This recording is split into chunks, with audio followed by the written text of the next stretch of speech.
71% de provimento ainda em primeira instância. As ações de aposentadoria especial estão entre as mais lucrativas do direito previdenciário. A posição administrativa do INSS ela é muito rigorosa e o INSS indefere vários pedidos de averbação de tempo especial. Porém, judicialmente, a gente tem vários entendimentos já pacificados que garantem boas ações dentro desse nicho. Hoje eu vou te mostrar um desses temas, como identificar uma revisão, como fazer o cálculo de valor da causa para você ajuizar a ação e como você vai incluir essa ação no seu repertório. E para te mostrar quantas oportunidades tem dentro desse nicho das aposentadorias especiais, vou te mostrar um dado bem interessante. Em 2020, 38% dos julgamentos em segundo grau foram sobre ações previdenciárias. Isso é um dado lá do TRF da 4ª Região. Para o desembargador federal da primeira turma suplementar de Santa Catarina, as aposentadorias especiais são as que apresentam o maior índice de negativas na via administrativa, o que reflete na judicialização. São processos complexos que implicam análise de questões de fato com realização de perícia, conversões de tempo e somatórios de períodos picados.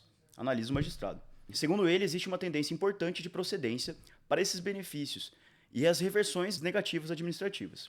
Segundo um estudo feito pela Associação dos Juízes Federais sobre o período entre 2014 e 2017, eles encontraram um índice de 71% de provimento, então, ainda na primeira instância desse tipo de ação. Bom, e uma ação de revisão de benefício previdenciário é um serviço que tem como objetivo melhorar a aposentadoria do seu cliente, seja sobre questões de fato ou questões de direito, teses jurídicas que vão melhorar o valor da aposentadoria dele. No exemplo de hoje, a gente vai ver uma tese de direito que já está pacificada, que tem um tema lá no STF que já transitou em julgado e você pode encontrar essa oportunidade para vários clientes. Nesse caso, a gente vai ver que uma aposentadoria por tempo de contribuição foi convertida numa aposentadoria especial e isso fez com que o cliente levasse uma melhor aposentadoria para casa. Então, qualquer trabalhador que tenha exercido atividades em exposição a agentes nocivos pode ter direito a esse tipo de revisão. Mesmo se ele já tiver aposentado, isso pode melhorar a aposentadoria dele. No caso de hoje, esse cliente trabalhou por muito tempo com exposição ao ruído dentro de uma companhia de saneamento. Quando ele viu que tinha o tempo necessário para se aposentar, ele foi lá sozinho e requereu a aposentadoria. Essa aposentadoria foi deferida, então, o INSS concedeu para ele uma aposentadoria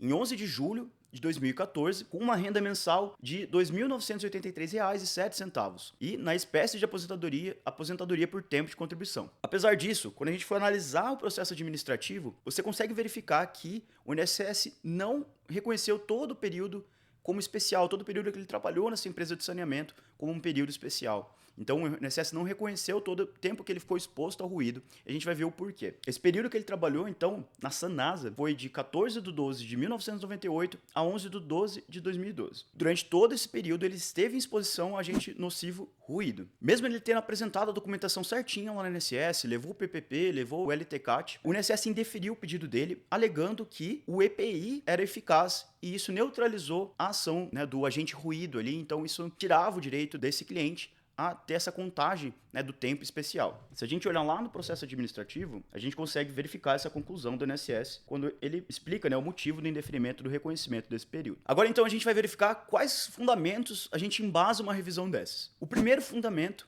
é o tema 555 do STF, que vai falar então sobre o EPI eficaz e o agente nocivo ruído. E, em resumo, o que esse tema diz é que se o agente nocivo é o ruído, a informação de que o EPI é eficaz lá no PPP não descaracteriza aquele período como tempo especial. Como a gente vê lá num trecho bem interessante desse julgamento, vai falar assim: tratando-se especificamente do agente nocivo ruído, desde que em limites acima do legal, constata-se que, apesar do uso do EPI, né, o protetor auricular, ele reduzia a agressividade do ruído em um nível tolerável, até mesmo no patamar da normalidade. A potência do som em tais ambientes causa danos ao organismo que vão muito além daqueles relacionados às perdas das funções auditivas. Então, basicamente, né, o que o STF entendeu é que, mesmo com o fornecimento do EPI eficaz para o agente agressivo ruído, mesmo com o fornecimento do EPI, mesmo que conste lá no PPP que o EPI é eficaz, isso não descaracteriza o tempo como tempo especial. E esse tema já transitou em julgado lá em 4 de março de 2015, então é uma tese pacificada, você nem precisa se preocupar. Bom, e o segundo fundamento dessa revisão, então, é verificar se a exposição ao ruído estava acima dos limites legais, né? Não basta ter a informação lá que o EPI foi eficaz, que era agente ruído, você vai ter que verificar na prática, então, né, essa exposição sonora estava acima dos limites. Vamos verificar juntos, então, e relembrar quais são esses limites. Conforme o artigo 292 lá da IN 128 de 2022, que pacificou o entendimento histórico, né, sobre esse limite de exposição do ruído, a gente verifica que, para o período que interessa aqui na nossa revisão, de janeiro, né, de 2004 até hoje, se o ruído for superior a 85 decibéis, ele vai caracterizar, né, esse tempo de exposição aos agentes nocivos e vai caracterizar a atividade especial. E para você encontrar isso no seu exemplo, no seu caso concreto, você vai ter que fazer como eu vou fazer agora. Pegar o PPP, o LTCAT, a documentação técnica que trata da exposição ao ruído, aqui no nosso exemplo é um PPP, e verificar se realmente, né, a aferição ali do ruído ultrapassa esses limites. E no nosso exemplo, a gente vê que, né, desde 89, quando esse cliente entrou lá na empresa, até 2012, né, ele continua na empresa depois de 2012, até 2015, mas até 2012 a gente identifica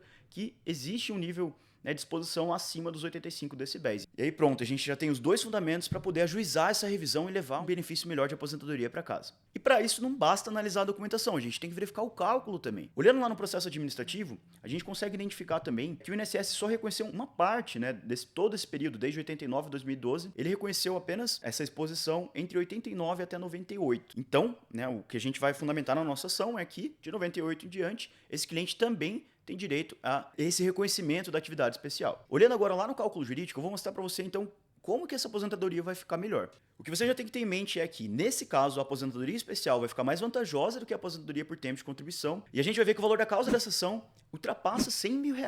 Vamos verificar isso juntos. Olhando o histórico do cliente lá no cálculo jurídico, então, a gente tem todos os períodos dele já cadastrados e a única coisa que a gente precisa fazer diferente ali do INSS, né, o que está fundamentando a nossa revisão, é marcar esse período, né, da Sanasa, de 98 até 2012, que foi o que o INSS não reconheceu, como um tempo de atividade especial. Vou marcar ele aqui como especial 25, ele já tá preenchido aqui. E isso vai, né, o programa automaticamente já vai fazer a conversão do tempo comum em tempo especial, aplicando o fator de 1,4, né, para esse caso que é um segurado homem. E feito isso, a gente vai olhar os resultados e o programa já vai me indicar que, na ordem aqui, que a aposentadoria especial é mais vantajosa. A gente verifica que com essa conversão, o cliente tem bem mais do que os 25 anos necessários para a aposentadoria especial. Ele, né, continua tendo um tempo necessário para a aposentadoria por tempo de contribuição. E quando a gente vai olhar a renda mensal inicial, a gente chega à conclusão aqui que a aposentadoria especial fica maior, né, do que a aposentadoria por tempo de contribuição com esse reconhecimento dessa atividade especial. Então a gente vai ter um valor de quase 3.900 ali na aposentadoria especial e a aposentadoria do tempo de contribuição, mesmo com o reconhecimento desse tempo especial, ela fica ali em 3.400, porque nessa espécie de aposentadoria a gente tem a aplicação do fator previdenciário.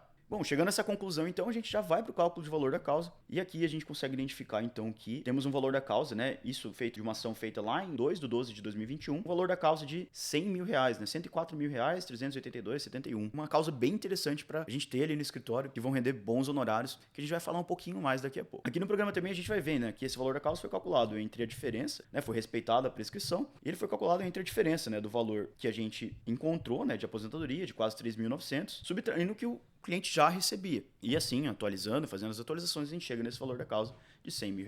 Feito isso, agora a gente vai ver então quais pedidos a gente tem que fazer na inicial dessa revisão. Então, os pedidos principais dessa revisão, lá na sua petição inicial, vão ser esses: o reconhecimento das atividades especiais elaboradas em favor da empresa Sanasa, né, aqui no nosso exemplo, do período de 14/12 de 98 a 11/12 de 2012, a fim de que seja considerado para fins de revisão, tanto para uma conversão em aposentadoria especial, se for mais benéfica, ou a conversão do tempo especial em comum, a fim de aumentar o valor da aposentadoria por tempo de contribuição. É importante ter esses dois pedidos, porque em alguns casos pode ser que a aposentadoria por tempo de contribuição fique até mais vantajosa que a aposentadoria especial. Depois eu comento também um pouquinho mais sobre isso. Isso é importante também caso você tenha uma parcial procedência na ação e o juiz, por algum motivo, não entenda que é devida toda a conversão desse período de 98 a 2012. Então, por isso é importante ter esses pedidos na sua inicial. Além disso, a condenação do pagamento da revisão deixa a data da entrada do requerimento administrativo de aposentadoria, a DER, em 11/7 de 2014 até os dias atuais, com juros e correção. Então, você vai pedir, né, o pagamento dessa diferença que é devida, né, desde lá de 2014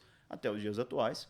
E, claro, honorários advocatícios, quando for o caso. E nesse nosso estudo de caso, a sentença foi procedente, né, confirmando o que a gente falou lá no começo. O INSS foi condenado a averbar a especialidade dos períodos de 98 a 2012, proceder à revisão no benefício do autor, convertendo em aposentadoria especial, a partir da data do requerimento administrativo, em 11/7 de 2014, pagar, depois do trânsito julgado, o valor correspondente às parcelas em atraso, observados os parâmetros financeiros, né, que o juiz fixou ali na sentença, né, os índices, e respeitada a prescrição quinquenal, anterior a 2/12 de 2016. E, por fim, também honorários advocatícios no percentual de 10%. Bom, então vamos falar de honorários. Como a gente cobra honorários nesse tipo de ação? Que é bem comum a gente fazer em casos que tem reconhecimento de atividade especial, como são discussões mais complexas, tem algumas práticas que são comuns no dia a dia da advocacia. A gente pode cobrar um valor inicial para o ingresso da ação, geralmente é uma ação que demanda um pouco mais de análise da documentação, você tem que preparar bem o processo para atingir esse resultado, como a gente viu hoje, e também cobrar um percentual do êxito, normalmente ali entre 20% e 30% do proveito econômico da ação. Esses parâmetros a gente encontra em diversas tabelas da OAB de honorários, Brasil afora, e eu trouxe para vocês aqui o exemplo da tabela da OAB de São Paulo, né, que a gente vê então esses parâmetros, né, para revisão de benefício. É estabelecido um valor mínimo, né, de 3.200 e um percentual ali de 20% a 30% do proveito econômico da ação. Então essa é a média, né, que costuma ser cobrada de honorários para esse tipo de caso, né, 30% do êxito é o mais comum que a gente vê por aí. Como você viu no nosso estudo de caso, o valor da causa deu mais de 100 mil reais. E essa ação foi ajuizada lá em 2021. Vamos ver em 2024 como que fica esse valor atualizado. Então, olhando lá no software, lá no cálculo jurídico, a gente consegue identificar esse cálculo já pronto, de liquidação de sentença. Então aqui a gente já está fazendo uma liquidação dessa sentença e verificando, né, colocando aqui, preenchendo um benefício devido, né, no valor de 3.877, que é a aposentadoria especial que a gente ganhou nesse processo, e subtraindo o benefício recebido, que é o que o cliente já recebia, um valor de 2.983. Basicamente, né, a gente vai encontrar essa diferença mensal e atualizar ela com juros e correção monetária. Isso vai levar a gente, então, para um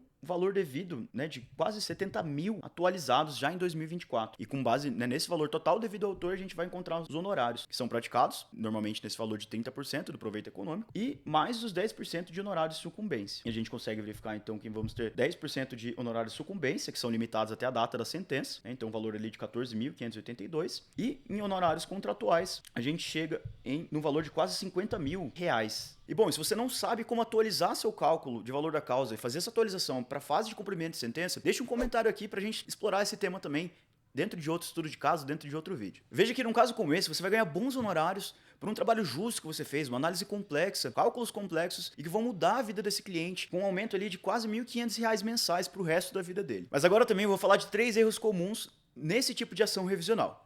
Vem ver comigo. Como a gente viu no estudo de caso, então, o primeiro erro é não verificar se o nível de ruído foi ultrapassado realmente. Não basta você olhar lá o PPP e falar, bom, tem ruído, tem IP eficaz, mas isso basta para entrar com a minha ação. Não, você vai ter que ir lá, olhar a documentação e ver se esses níveis de exposição foram ultrapassados. O segundo erro é não estabelecer um valor mínimo de honorários em caso de parcial procedência no processo. Vou te dar 2 exemplos dessa situação. O primeiro exemplo é quando o processo é concluído ali de uma forma rápida, às vezes na sua região, o processo está correndo bem rápido. Como é um entendimento pacificado, o juiz já foi lá em pouco tempo, em menos de um ano, sentenciou, o INSS concordou, não recorreu, e você já vai começar a fase de cumprimento de sentença. Só que aí os seus honorários, né, não vai ter decorrido tanto tempo, não vão ser tantos atrasados, e pode ser que os seus honorários acabem ficando pequenos diante do trabalho, da complexidade que você teve ali para analisar esse caso. A solução desse exemplo, que a gente encontra inclusive em algumas tabelas da OAB, é estabelecer um mínimo de 30% sobre uma anuidade, né, do valor que a pessoa vai ter revisado, né, desse proveito econômico que ela teve, desse aumento ali na aposentadoria que o seu cliente teve.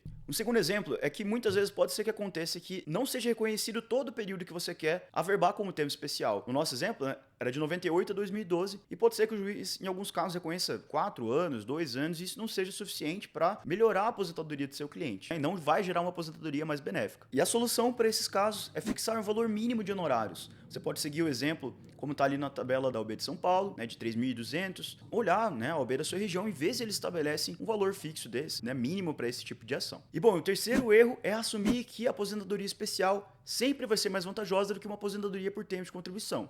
E como eu falei mais cedo, nem sempre isso é verdade. Porque se seu cliente tiver muito tempo exposto, né, a agentes nocivos e tiver muito tempo trabalhado nessas condições, essa conversão do tempo especial em comum pode ser que faça que o fator previdenciário dele fique maior do que 1, e isso pode tornar a aposentadoria por tempo de contribuição mais vantajosa do que a aposentadoria especial. Principalmente se além desse tempo, né, muito tempo em exposição a essa atividade, né, nociva, ele também tenha já uma idade avançada. Aqui no cálculo jurídico você vai encontrar então modelos de repetição que vão te ajudar com esse tipo de ação, modelos de contrato de honorários para evitar esses erros que a gente comentou, e também, né, os cálculos para você fazer com agilidade todas essas etapas de análise, de liquidação e ter a segurança de que esse processo vai render para você bons honorários e você vai mudar a vida do seu cliente. Agora que você viu esse vídeo, você tem a faca e o queijo na mão para ajuizar essa ação revisional. Se o seu cliente teve exposição ao agente ruído acima dos níveis legais, você já sabe que a indicação do EPI eficaz não é suficiente, né? Ela não é suficiente para afastar a especialidade desse período. Então você pode fundamentar sua ação por esse caminho. Ações como essa podem gerar honorários excelentes, como você viu por aqui,